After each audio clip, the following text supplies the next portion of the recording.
Thanks, you guys. Before we launch into these shorter talks, I want to ask all of the people that have job postings that they want to talk about, please just come up and introduce yourself to the crowd so that people know who to find afterwards. Tell me a little bit about the company and tell me what positions you're looking for so that people can target you and come look at you afterwards, okay? Would that be okay? Anybody want? Ida? I do. There's one. There's two. Who else? You got anything going on over at GPS? Here we go. Hello. Welcome. I'm Andy Cornwell, and I am from Airwatch.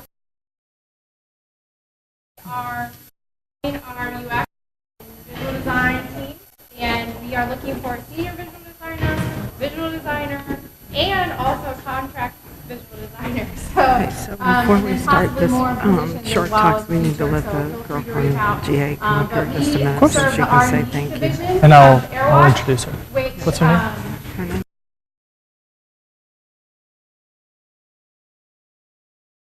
Apps, which contacts and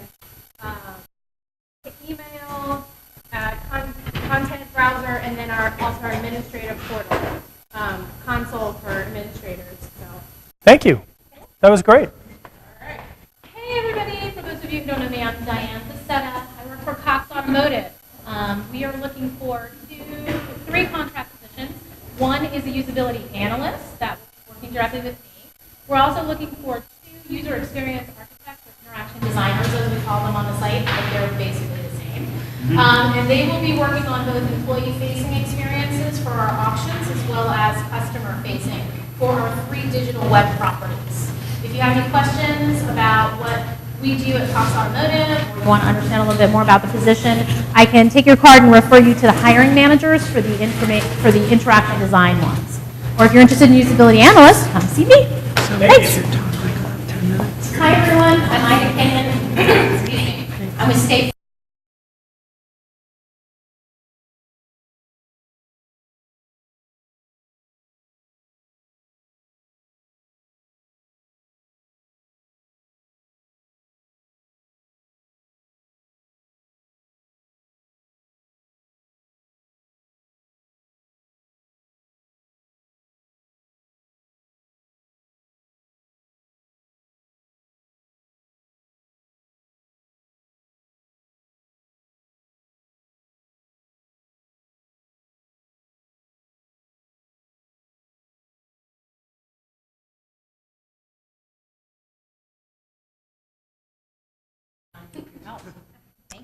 Thank you. I want to say thank you to State Farm also for providing lunch because I am now full and can talk. And I also want to invite Amelia up here from General Assembly and say thank you also for getting us into this awesome space. Thank you. Hi everyone, my name is Amelia Davis. Very good to have you. Is this anyone's first time on campus? Can I see a show of hands? Awesome. Guys, welcome. If you're curious to what General Assembly is, we are an international education institution that teaches classes for adults in business, technology, and design. We span very widely between those 3 areas and do a lot of really exciting things here in the city. We're very passionate about developing our city through education and helping people pursue the work that they love. So I love that you ladies got up and had some job openings. If you're looking for a job, this is a good place to be. We teach everything from intro-level classes, workshops, boot camps, and full-time, part-time classes, and UX, and data, science and analytics, web development, mobile app development, digital marketing, and many other things. So for all you UXers, you found a community home. If you know of anyone who's looking to change their career, please send them our way. That board right there, you can see all those lovely companies. We have a lot of great partnerships and are really passionate about helping people get to the job that they want and helping them get on their path by giving them the education that they need. We're actually launching a part-time class on March 14th. Please check out the website or email, I think there's an email up there, to find more information about that class. If you've been in a part-time or a full-time class, will you raise your hand right now? Awesome. Right. Find those people and ask them about General Assembly.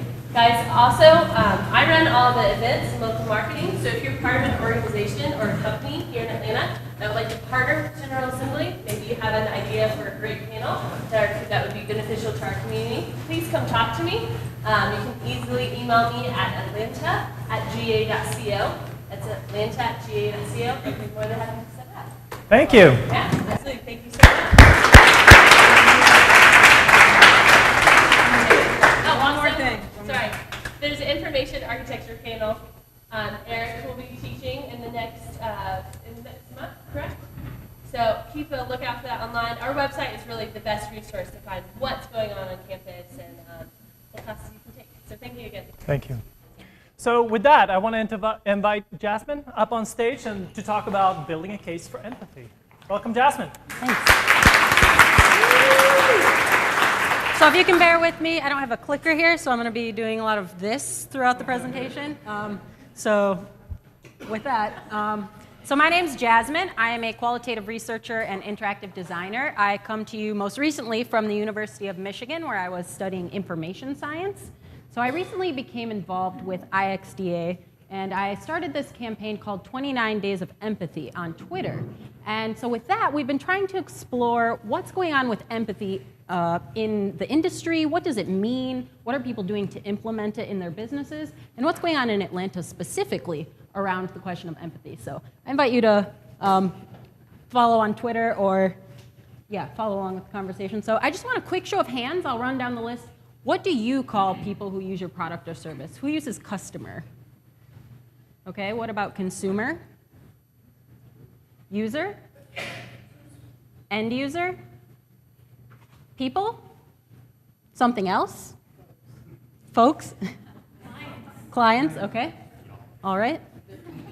So I asked this question because I want to point out that language is important. When we're talking about empathy, often it comes back to language, and it's sort of the root of how we communicate about this, whether we're talking about the people we're designing for, whether we're talking to people we're designing for, or whether we're talking to other people within our organization about what we're doing. So I want to introduce you to Steve. So Steve used to be the head developer at this small edtech startup here in Atlanta. And recently, they've been growing a lot, so he is now partnering with Michelle, his colleague, and they're going to lead a new team. They're bringing on a bunch of new people in the next few weeks, including UX designers, junior developers, some visual designers. And they're trying to figure out how they're going to split up the roles and what sort of tasks people are going to be doing on a daily basis. So Michelle is really excited because she recognizes that this is their chance. Finally, they can get involved in some user research. She's been talking about this empathy concept a little bit. Now, Steve says, yeah, I'm all about the user research. That sounds great. I'm not really sure how we're going to do it yet. And empathy, I'm not really sold on yet. So he looks it up in the dictionary. If you ask Merriam-Webster, you'll find out that empathy is really about your ability to share other people's feelings and share their experiences and emotions. So notice that it's not really about their thoughts or their words necessarily. It's something much more internal than that. And if we're talking about design, then we're thinking about a process and an approach that people are taking to create products that are adaptable for their very different needs of users. So Steve reached out to me on Twitter the other day. This is based on a real conversation, but not a real person. So he reached out to me on Twitter, and he says, yeah, we use customer profiles. We get into the shoes of our customers that way. We just kind of go with our gut, and then we tweak it with A/B testing. So this brings up an important point. While that is absolutely a valid way to do research and to think about how you're designing for people, I want everyone to think a little bit about how talking and thinking about users, if you're looking purely at quantitative data or market research, it's never the same thing as getting out into the field with them. It's a totally different thing when you're actually out experiencing their problems and experiencing their day-to-day life and work with them. So I bring this up because Steve is biased. Steve is biased just like all of us. We all have a bunch of cognitive biases. Maybe some of you have seen this. There was a Business Insider article going around lately about 20 cognitive biases. And beyond that, we all have facets of our identity that cause us to be biased. Steve is male. Steve is black. Steve is heterosexual. Steve is cisgendered. He is middle class. He has parents who are lawyers. He's college educated. And all of these facets of his identity have an effect on how he sees the world and how he sees these design problems that are coming up in his work. And it's going to be very, very different from the way that other people with very, very different backgrounds are going to see problems in a lot of cases. So we just need to recognize that everyone has these biases. That doesn't necessarily mean that biases are the end of the world or that every day we need to spend a bunch of time trying to figure out how to completely eliminate them, but it is important to recognize them and to at least acknowledge that they exist, especially when you're thinking about your customers and what you're designing for them. So we continued the conversation a little bit. I wanted to say, hey, Steve, you should totally think about doing some user research. It's great. You can, root your decisions in data rather than just assumptions, and it can save you a lot of time and money. So he wanted to know, what kinds of things can we do? So to me, Steve is asking, people are talking about empathy. I get it. It seems really important, but how are they actually incorporating it into their businesses? That's still not clear. So there's a lot of common methods that people are already using that build a lot of empathy. That can include usability testing, interviews, focus groups, card sorting. Let's think about some other ways we could go beyond that.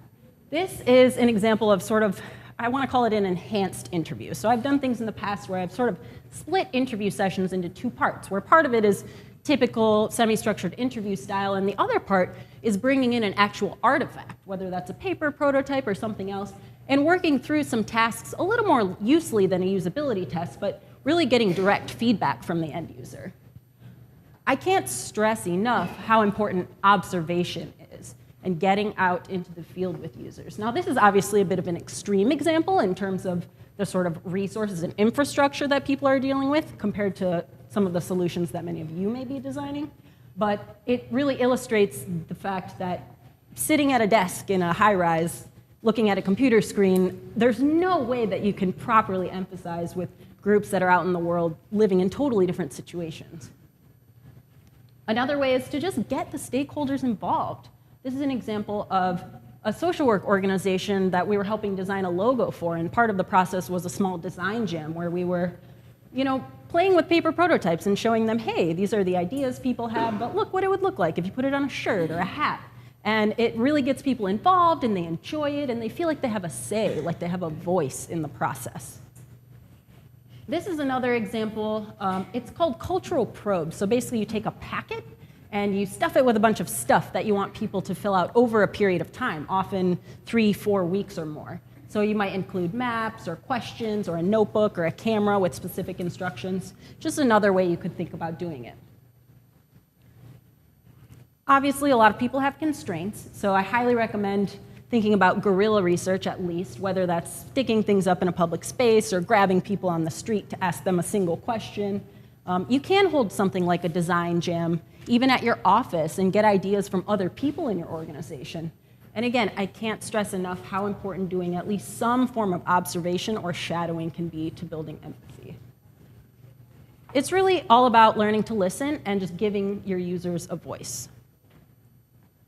So now that we have all these insights, so Steve's starting to get a better picture. Okay, I see how we could do this realistically, but what do we do with all that information then? So the most important thing is that insights are only useful to those people who know about them. I think Aaron touched on this a little bit earlier.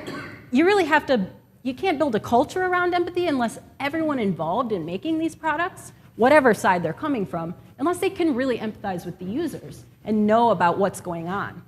So you might use reports, graphics, personas, standard things, but you can think about other ways to do these things. These are examples of personas, which are very commonly used, but they're done in a totally different way, where they're really eye-catching and they're posted all over the office. These are from MailChimp. So this is a great way. Think about using really interesting models or frameworks. This comes from Think Interactive and Michelle Berryman. It's about cadence, the intensity and duration and length of experiences through different channels that people are having with your product. This is really eye-catching, and it makes people want to pay attention to the information. This is a picture representing this thing called game film that Full Story does. Basically, what they do is they sit down as a group and they watch video from tests of people clicking through websites. And they keep track of how many times people are visibly wincing at something bad happening or at wins when something really good is happening. And then at the end, they tally things up and look at how many winces were happening, basically. And I also want to stress that empathy doesn't always have to be about talking and seeing things. You can channel emotions through other venues and other ways as well. I think Yik Yak does a really good job of this. They're mostly targeted at college campuses, and they have an awesome SoundCloud channel where basically it's a bunch of playlists that are geared towards college students when they're studying. But you know, if I'm trying to really get in the mindset of a college student, I might sit down and I might put on one of these playlists while I'm designing and try and really think like a college student.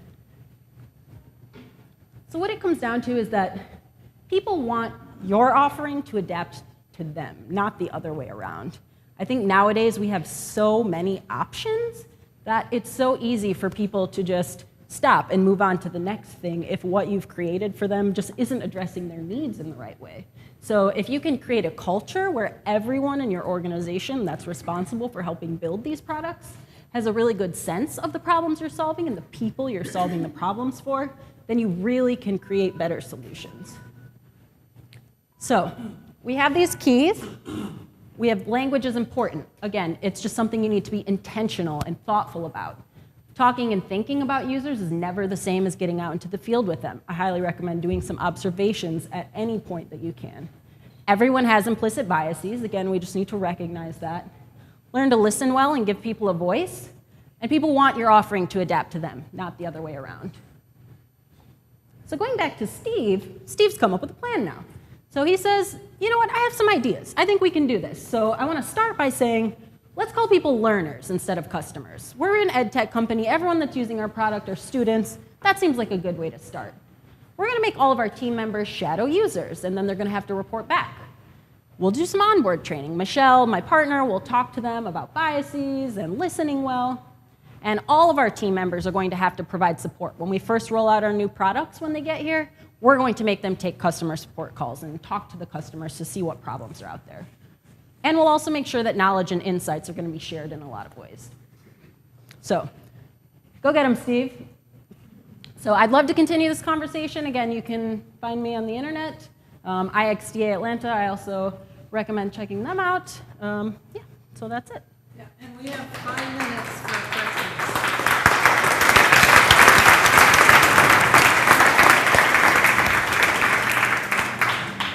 We have 5 minutes if anybody has questions for Jasmine. What? No questions.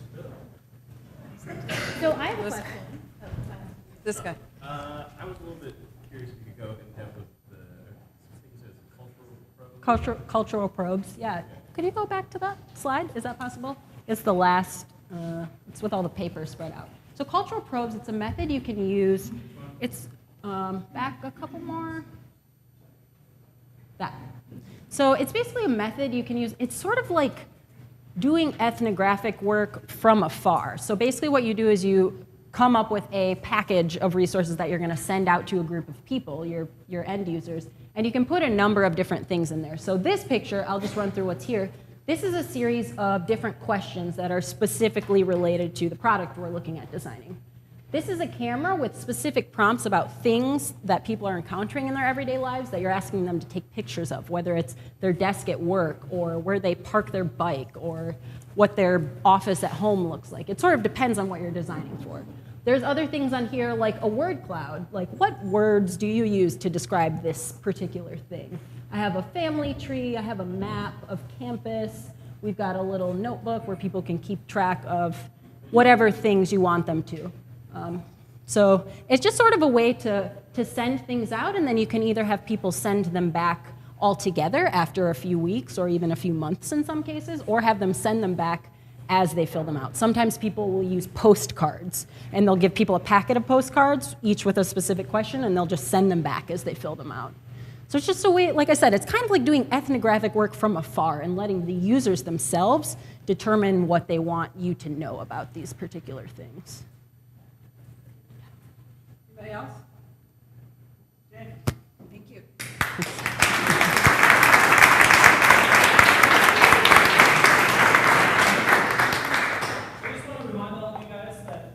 Really need you guys to put in your raffle tickets so you can be eligible for all of the prizes that we have to give out at the end of all of this. You can do it now or at the very end, but I just want to make sure that you fill them out.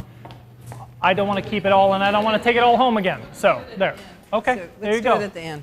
So with that, I would like to invite Diane DeSeta to come up. And there you go. Welcome, Diane.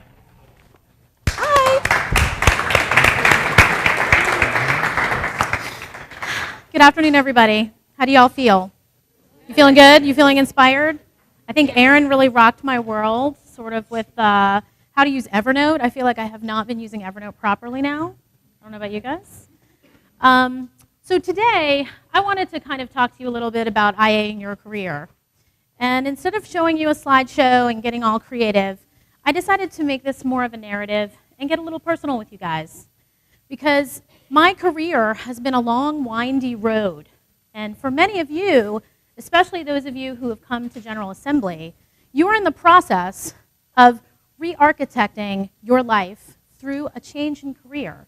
So I thought it would be appropriate to talk today a little bit about my journey and kind of how I got to where I am today. So let me start with saying I am the manager of usability and design research at Mannheim, which is a Cox automotive company.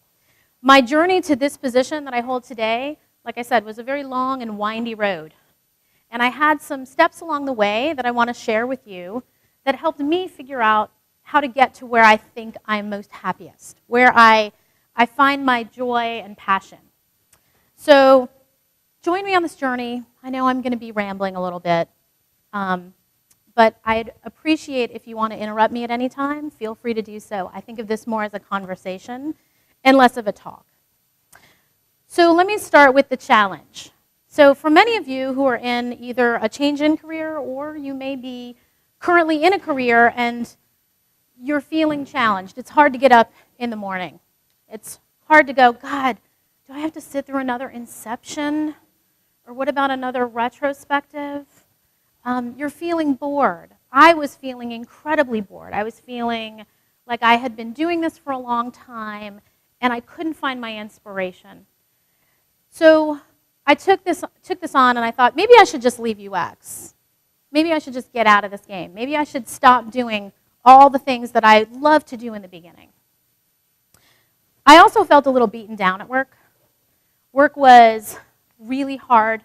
It's difficult to continue fighting for the UX, for the design, for the information architecture, for the time to get that taxonomy right, for the time to think through those design problems so that you feel confident when you present your solution, that you feel good and you can get people rallied around that.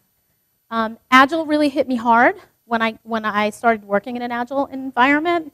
I will say, though, I'm not an anti-Agile person, but I did find it difficult to find that time, to find the balance between what is lean and what is quality, right? And I think a lot of us in this room, all right, show me a display of hands of who's working in Agile right now and finding it a little challenging.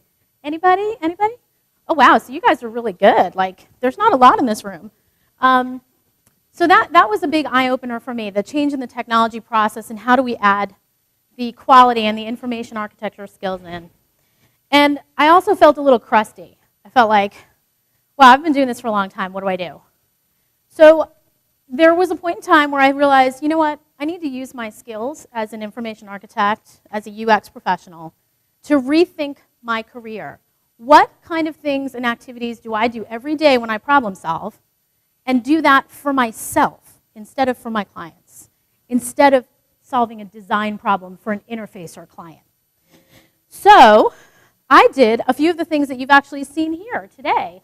I was kind of shocked. I thought, oh wow, people are already doing this. We're using card sorting.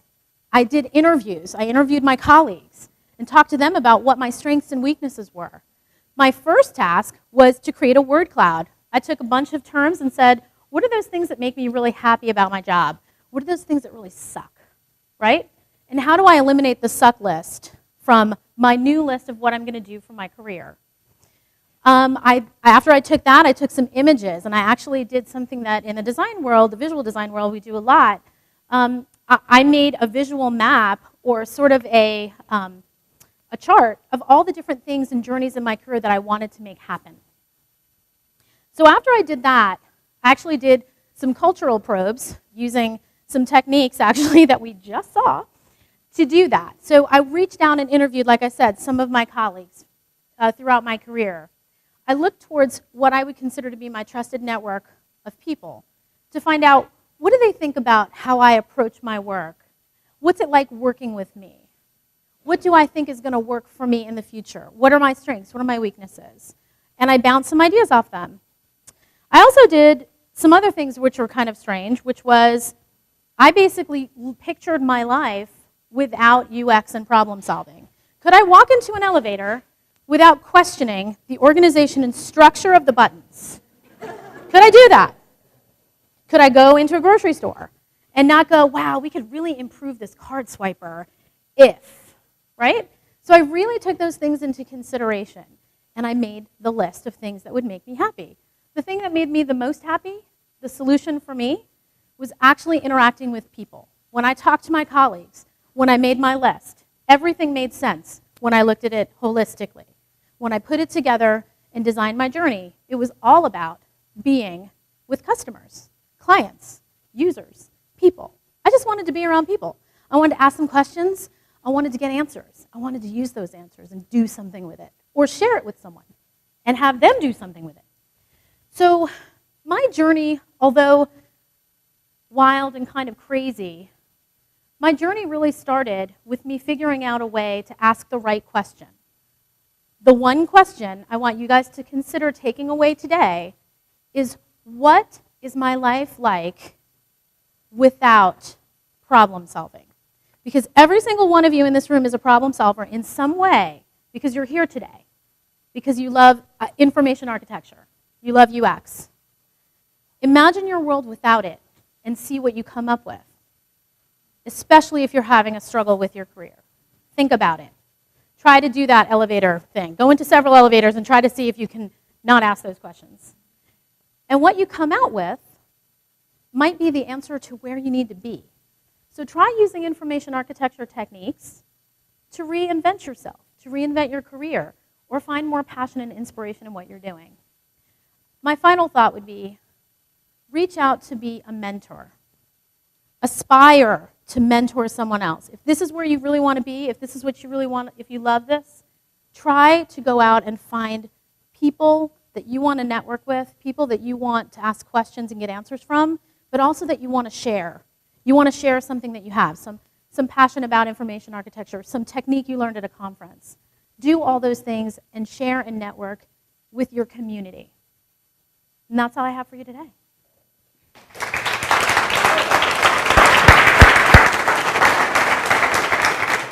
You guys have any questions?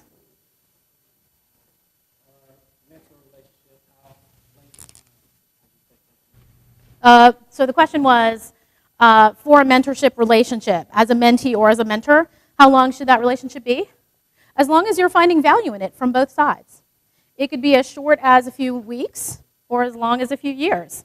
I've known people who I've worked with for just a few weeks, and they've gone on. And then I've worked with people that I'm still working with today. I have mentors that are lifelong mentors for me.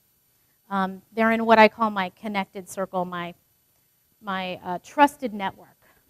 And they're people I still go to today for answers. You're welcome. Anyone else?